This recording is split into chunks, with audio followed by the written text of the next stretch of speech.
Hey gang, I hope you've been watching Jeffreys Bay over the last few days, because that was some of the craziest waves and surfing I've seen at a CT event in a long time.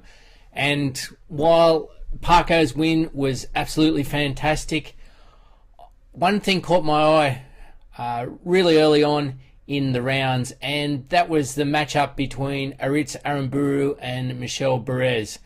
And one thing that really came out of that was Michel Bourez, who ultimately went on to win the heat, but his particular fight back. And it was an interesting heat. Quite early on in the heat, Aritz got an 8.83, and that actually was the highest single wave score in round one.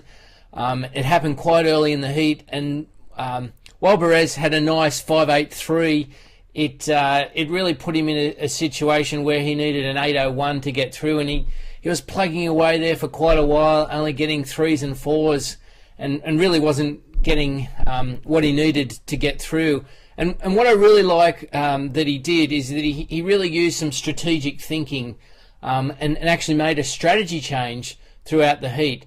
And listen to what he has to say. He said, I was really frustrated out there because I was hunting for a score and just couldn't find a good barrel. I kept getting clipped and I needed a good score at the end. So that's probably where he's getting his 3s and 4s with some of those. Well, that was where he was getting his 3s and 4s with some nice barrels, but not being able to come out. This is what I like. He says, I saw the wide one come in and I told myself not to go for the barrel. Focused on turns and then finished with a big floater.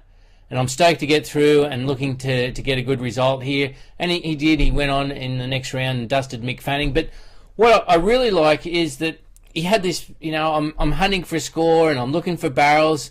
And then he realises during the heat that that's not happening. So he makes a strategy change to sit out wider and to not go for barrels and go for turns and floaters. So what I really like, and essentially I guess the take-home lesson for this is that essentially what he's doing is he's using some strategic review during the heat.